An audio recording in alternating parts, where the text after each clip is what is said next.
That could be. Yes, there's Greetings, another one. everyone. Pete Pardo here from Sea Tranquility. Welcome to another episode of The Monsters Den. It's quick review episode, bonus episode here.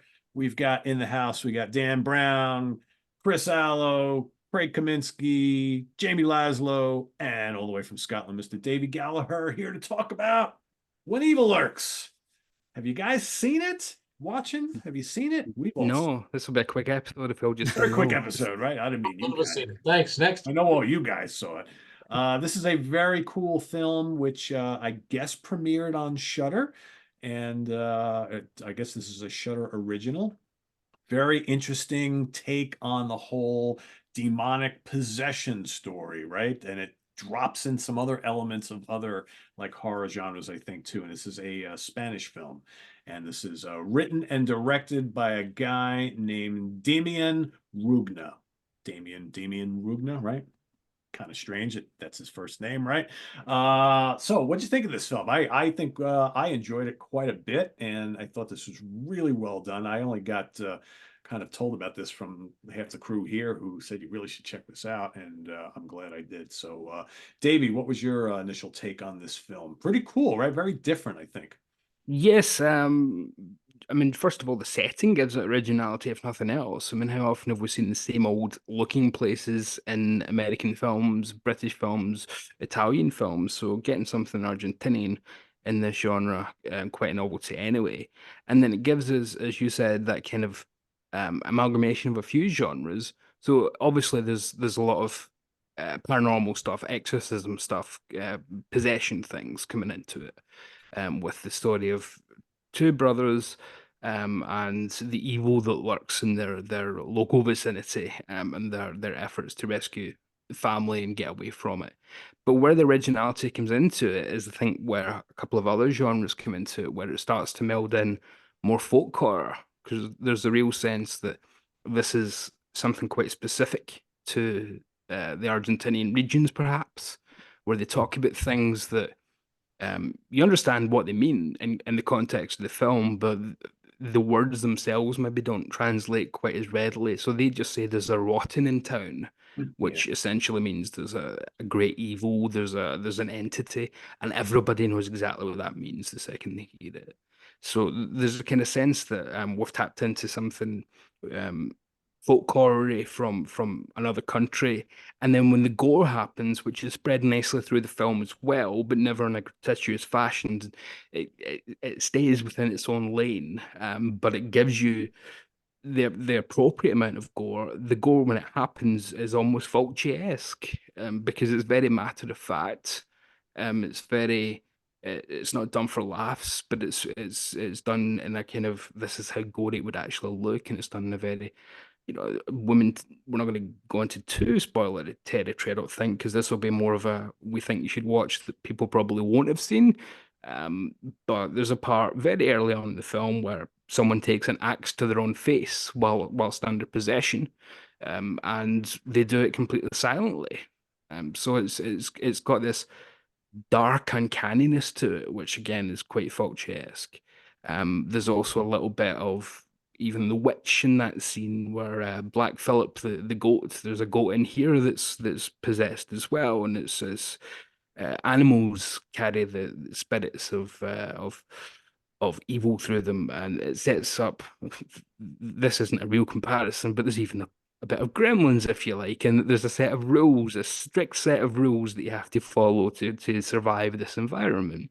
But it's not quite a Joe Dante film. Don't get me wrong. I'm not really making that direct comparison.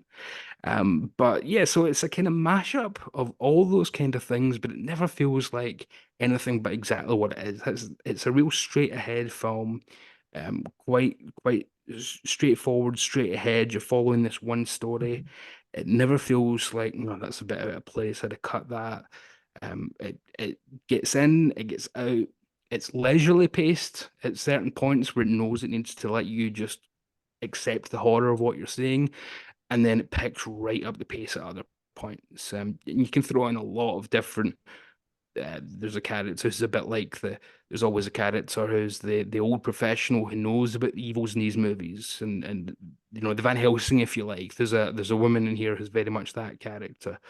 Yeah, there's a lot of tropes to it. There's a lot of originality to it, and smashing that together just gives you a really satisfactory experience. And comedy, a bit like horror, is something. Sorry, horror, a bit like comedy, is something. You know if it works or not. You don't really need to analyze it too much. Did you get chilled? Did it churn your stomach? Just like, did you laugh? Did you find that funny, literally? So yes, it did. It made my stomach go, and yeah, I felt chilled. I'd love to have seen this on the big screen. That's the only downer to it, perhaps, is a film like this. I would love to have seen with an audience and really got chills, collective chills that can happen sometimes when you're in a group and you realize that you're watching something that is really, really good. That's not just another horror. This is something that's going to stand the test of time, and I think it will. Performances all around exactly where they need to be, especially the main character, the main sorry, I didn't even remember their names. But yeah, the main character I noticed is the only one who has even a Wikipedia page. So I'd imagine he's something of the name actor of the piece. But he's they're all good. The whole family unit are good. The woman who comes in to kind of help the situation is good. The effects are great when they do happen. The rotten that we see is indeed very fitting of that description. It is a horrendous image that we do see when we see what this person looks like, what the evil does when it infects you. All over, I think this is from start to finish a really great little film, and worthy of anybody who likes a more serious take on all the kind of genres that I've talked about. Just watch it if you like the sound of that kind of stuff, to be honest. Yeah, good points. Jamie, do you think, some people, when they hear that a movie's in another language and you have to go through subtitles, they get turned off by that. As this is not a huge dialogue-driven film, how did you feel about having to deal with subtitles in this? That's not in my notes, so I'm going to ignore your question and go right into my notes. uh, I it's not dialogue driven. I think it's emotionally driven, and I think there's emotion. There's Bingo. dialogue. That's exactly what I wanted you to say, because yeah, it is. There's dialogue within silent emotions. I mean, you're hearing the words in your head, even though they're not saying it on the screen. Oh, look at that! I pulled that out of my ass. Thank God. um, the but you know what? This film does something that amazed me. It did the impossible. It was a possession film that didn't remind me or make me think of The Exorcist every 3 minutes, Yes. which most do. Oh, The Exorcist did that one better. Oh, The Exorcist did that better. Not once did I even really think about The Exorcist. The only time I thought about it is when I was like, oh, I'm not thinking about The Exorcist. That's the only time I thought about it. I love how it has its own jargon, like cleaner as The Exorcist, the rotten as the possessed, made up its own rules, as Davy said. Don't use electric lights. Don't stay close. Don't be close to animals. Don't take anything owned by the possessed. Don't hurt them. Don't shoot them with firearms. Never name the evil by its name, and don't be afraid of dying. It's one thing to write a story around rules that already exist, like a vampire movie. We know the rules, and then you write the movie around those rules. It's really ambitious to come up with your own rules and then write a story around the rules that you created. So but I wish they would have went into all those rules a little bit more. This movie needed to be like I don't know, like maybe an 8-part miniseries or something, because there was a lot they could have got into. I do love how when they were being chased by the whatever, it was totally invisible, but you felt it chasing them. And when it did catch up with them, even though you didn't see it, you felt it was there. They did that really well.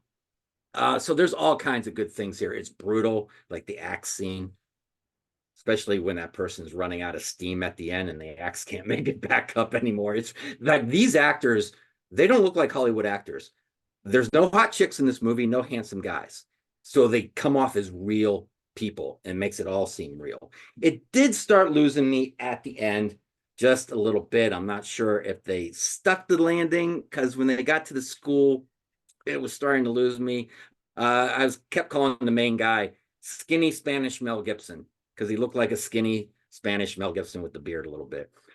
He starts breaking his own rules. but maybe because he has lack of sleep and he's just angry. I don't know. The autistic kid gets possessed. What a great idea. And the demon doesn't know what to do in that mind. They don't go any more into it. That was a whole avenue to explore. And then they know the kid's possessed. Spoiler, spoiler. They know the kid's mutiny is possessed. And they know the grandmother died, but they bring the kid home anyways, even though he's possessed. And then they're surprised when he ate the grandmother. That would have been my first guess. You probably ate him, you son of a bitch. Not bring him home and then be surprised about it. So I don't know. But was it enough to root? No, when it's good, it's like 4-star good. And when the ending was going on, I was like, oh, well, yeah, okay. But it was only like 10 minutes of that not sticking the landing. So, but I would buy the movie and rewatch it. Yeah, it's really, really good. Dan, were you surprised at all about the fact in this film, like the demonic entity can take control of so many people? It's instead of like the whole one-on-one thing, like what Jamie mentioned, The Exorcist, right? You think demonic possession, it's usually one-on-one possession. Here, it's just like that's totally out the window, right? I think it's a totally original entity in itself. It could very well be built on some kind of folklore on how demons travel in South America. It could be something that's something new and innovative, yet it could be hundreds of years old. Just like whatever, vampire mythology has really evolved since Bram Stoker, but it might be a story unto itself or folklores. I just love the fact to start out a bit pedestrian, it's kind of like, okay, what's going on, this, that, and the other. And then it just starts to unfold and it becomes this just air of dread. And it is, as Jamie said, it's emotionally driven. You just see the angst on people's faces. You see the panic on the father saying this, and then also the point they realize where they did something earlier in the film, which is mentioned later on as one of the 7 golden rules. And they broke the rule right out the gate. They should just let it lie, but they unfortunately unleashed the problem. And then it goes in there. A couple of moments in here where, like, out of left field, something happens. I mean, from a mother eating her child to this, the family pet, gone wild to whatever. And it just happens. And it's quick and it's brutal. It either sneaks up on you or it just hits you in the face. It did get a little bit lost in the end, but one thing about the film that got me the most is that I'm saying the whole time, where is this going to end up? There just seems to be such an air of defeat, but there's nothing they can do. And the whole thing is, just Jamie has said something about with the grandmother, that was something that's mentioned earlier in the film. In past, I guess when the cleaner or the exorcist or the woman, the shaman, is telling the story about something that had happened like this and what this person did. So the ending is like the perfect ending. Like they basically the brothers are outside of the house and they're just basically look on their faces like, we're fucked. That's it. We're fucked. It's over. Done. I'm toast. And I think it's one of the best horror films, one of the original horror films that come out in a number of years. We've been in the business with horror films. What was yesterday's innovation was tomorrow's cliche. And as you watch movies all the time, it's either a homage to somebody's film. So it's really exciting to see a film that takes a different approach or little tidbits to make it different without getting too cliched. Because how many more, somebody jumping out of the closet I'm going to jump through? How many other situations, how many eviscerations by a zombie can we watch that has not been done before? This thing kind of hits a number of different points that no one's really touched upon. And I thought it was 2 thumbs up. I think it's one of the best things I've seen in actually a couple of years. If anyone in watching is maybe from South America and knows that these are tropes that do exist in actual horror, put it in the comments. Let us know if those are real things, because they could be original to the film for all we know, as Jamie said. Yeah. And if it's an original film, it even makes it that much more amazing if somebody came up with these 7 golden rules or something. I was Googling that to see if they got it from somewhere. I couldn't find anything. Yeah. Interesting. Yeah. Would you know what a rotten was and what a cleaner was? Is that new terminology? That I've never heard it before. Yeah, Yeah. I think of Cleaner. I think of Mr. Wolf in Pulp Fiction. Yeah, it's Harvey Keitel, isn't it? Yeah. But maybe it's this small part of Argentina for all we know. So He would have been a good exorcist. Right. Senor Lupo. There you go. Chris, this movie was made for $500,000. Amazing. Isn't that amazing? I mean, what'd you think of like the cinematography and the effects and everything? I thought it was a beautiful looking film. Looked fantastic. Again, I think movies like this and Godzilla prove that, you don't have to spend $300 million on a movie, on a movie's budget. All you need is a few bucks, of course, but a really good idea and some really good actors and a really good script, and you can get it done. I mean, it does not look like a $500,000 movie. Right. It's very well done. This movie is horrific. As everybody else mentioned, yeah, it's definitely a possession movie. There's elements to it that reminded me of a quasi zombie movie. I mean, it really reminded me of a darker, more serious, more religious based version of Evil Dead. Taking out the comedy and, making it a part of a road movie and a survival film. But I really enjoyed it. I do think it was, although I don't know where I would have shortened it, but I do feel it got to be a little long towards the end. Yeah, I was hoping it was going to wrap up, although, to Dan, I think it was Dan that mentioned it. I had no idea where this was fucking going. But I was like, all right, guys, and then the other thing that I kind of threw me off, it didn't matter the second time, but the first time I watched, now I knew when I went into this movie, I knew nothing. I didn't see the trailer. I didn't read it on Wikipedia. So it's the complete opposite of most movies that I see, where I know, like, I've seen the trailer and I've seen Mr. Sunday Movies fucking analyze about what's probably going to happen and all this other shit. I knew nothing. So, like, the one thing that I didn't really like the first time was that it took a while, and this could have been done could have been an artistic decision, but it really took a while to explain the rules, to find out, oh, right, this has been going on for some time, and people have now lost their faith in the Catholic Church, and it's somewhat post-apocalyptic, and the government has cleaners, and the possessed people are called rottens. Like, what I didn't like, not knowing this until the movie went, like, as I'm watching, I'm like, what the fuck is going on?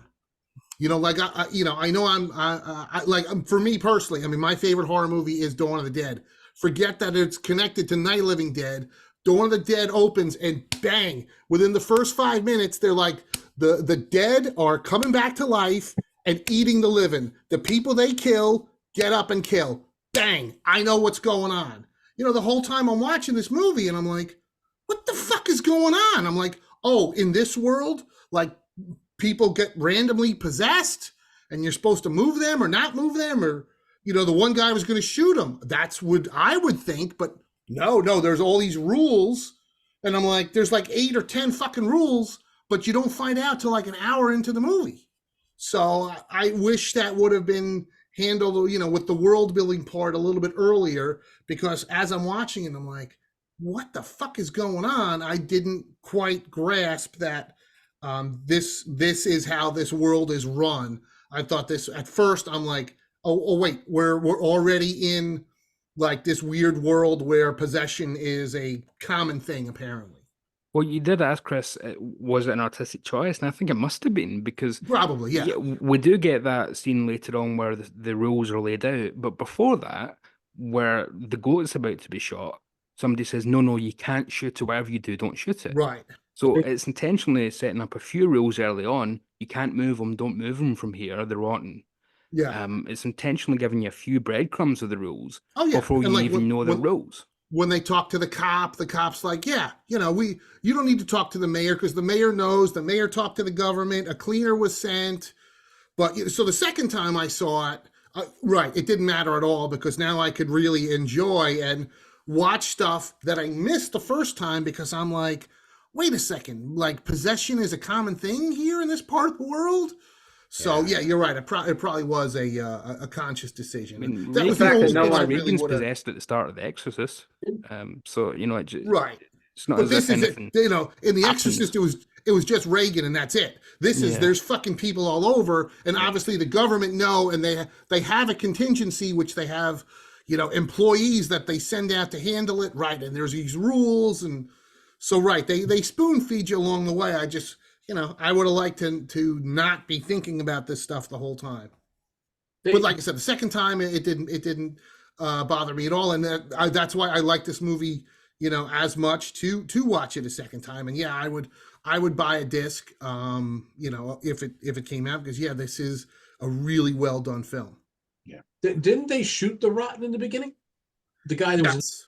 they shot him, right? Because Didn't they're they? No, they lose No, him. they He shoot, falls they off the shoot side of the truck. They yeah, move they him, throw right, him which off the was side one of of the the truck. rules, right? They shoot the He's goat. still They shoot alive. the goat. Shoot it, 'cause Right. They shoot the goat, but right, that was not one of the rules. Like, don't move him. don't move him.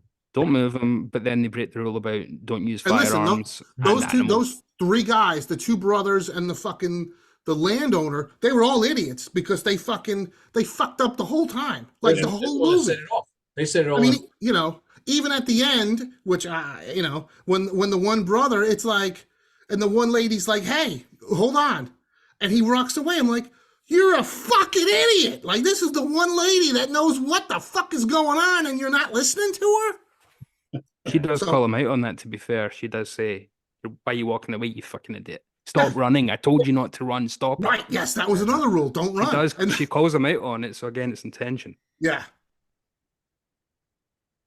So Craig, Dan hinted at something before about how you know, at the end of the film, it's just like it's so bleak, and that basically both brothers are like, yeah, we're totally screwed here, right? A lot of films want to give you that happy ending. This one doesn't. Were you okay with that? Yes, Peter, I was. He And stretches I for these would, questions by the end, doesn't he? yes. Yeah, there's a feeling of dread throughout the movie, I think, where you right away it's kind of like, I mean, yeah, you know you're watching a horror movie, but you know that there's just bad things are happening, just the way that the setting, the mood, the lighting, the way that they're speaking, the panicked tone that the guys are taking, and like everyone has already said, right away, I kind of picked up on this where it was kind of like, oh well, someone's possessed. You just call a cleaner. It's like, you know, your toilet's clogged, you call a plumber, you know, or something. It was a regular thing, and I picked up on it right away or at least where they mention it, that the churches have fallen and people have lost faith. Even at the end, or towards the end, when the cleaner is assembling her tools or whatever it was to bring out the rotten, they look more scientific than religion. They look like something that you would look at, like astronomy, a tool like that. Nothing really about, you know, like Jamie was saying, to make you think of The Exorcist. I need a young priest and an old priest or anything. It was, you know, holy water and whatnot. None of that was needed. And just at the end, where the brothers, I was saying this to Dan a few days ago, at the end, the brothers, they've lost everything. I mean, it's like it is a bleak ending, and where it's just where you are kind of thinking, where do they go from here? But it's a downer of an ending. But I think the movie packs a wallop. I mean, it brings you the this there's some suspense, there's some horror, there's some shock parts. Man, when that car comes driving through the development, you know, and when the nice little doggy attacks, just little things like that. I mean, it hits you, and I found it really enjoyable. It's I mean, you may hear about this later in an episode where we talk about our favorite movies, but I found this quite enjoyable, and the subtitle part didn't really bother me, as I've gotten more used to watching films like this, and it I was refreshed that it was different, that it took some chances with the setting, and it was not it was and it becomes like a road movie too, where they're, I mean, transporting the poor big fat guy, and then all of a sudden, you know, I don't think he's there anymore. Let's pull over. And it's like, and of course I'm thinking, I don't think he would have gotten too far, you know. And then he said, well, there's kids, may they took him away. And it's like, the kid you almost ran over on the bike, they're gonna run off with a 400-pound guy, you know. I mean, but and as Chris was saying, uh, if there's one thing I've learned from any of these things, it's like, you know, follow directions. If people if people tell you, you know, Don't open don't run, you know, then don't. Or sure, she says to him, it's like, well, you know, whatever they say to you is going to be a lie, so don't believe them, you know. And the guy, you know, and he believes like the little girl that's talking to him at the school, and everything. Or don't leave the room or something like that, Yeah. you know. And he, you know, That's leaves the cleaner woman alone with the children of the damned. I mean, and it's just where it's one of those, just follow, you know, it follows some simple directions. And that ties right into the end, doesn't it? Where, again, spoiler. So when I put my hands down and stop spoiling it, don't believe anything the demon says. The whole thing about not being able to infiltrate an autistic person was a lie, as we found out at the end. You only get it as a very vague line, and that's how the evil got in at the end, through the autistic child. That was a lie. The evil got in. So that rule was set up halfway through the film, And and we I didn't thought even that was realize it. I thought that was a cool choice too, because as soon as they said that, she said, he's not he's autistic because there's a demon inside of him, and he's confused, and it's confused, it can't get out. And then, you know, spoiler alert, you know, when that kid just walks in totally upright, and, you know, and says, Yeah. hello, you know, or Hello, where is Grandma. everyone? I say, Hello, You know, Abuela. and it's like, and you just, if you the viewer is watching it, and you just, oh shit, Yeah. you know. And it's it packs a punch, and it's a really good movie. I would recommend this to anyone who likes not just possession movies, or really, it's a good thriller, you know. Even though it's got some gore. I mean, eating Good a amount. baby, yeah. eating a baby, and, you know, while you're walking on the road. I mean, and just and some, you know, yuck, the rotten, you know, towards the end, you know, where they find his hiding place is, oh, really scuzzy looking. I mean, it stays with you. I don't recall being a soundtrack on it either. There's not much music played. I'm not sure. I can't remember now. I don't I remember. don't remember either. No, I don't remember the music. But yeah. Pretty much just straightforward. Yeah. Yeah, we're fucked at the end. That's Yeah. David brings a good point about how, you know, the devil always lies. If you didn't learn that by The Exorcist by now, you should know devil is always lying, right? Don't believe anything that they're saying. So, yeah. Yeah, I will echo what everybody's been saying. I really enjoyed this movie. I think it's like a bunch of different subgenres all colliding in one. I mean, obviously it's a demonic possession film. Like Chris mentioned, you get some zombie film stuff in here. I mean, the scene where the mother's walking with the child and she's just like snacking on his brains. I'm like, well, I'm watching this, I'm all of a sudden like, wow, did we take a turn in this movie? Yeah. Some of the way that they're all the ones that are possessed are acting is almost like vampiric possession, sort of, right?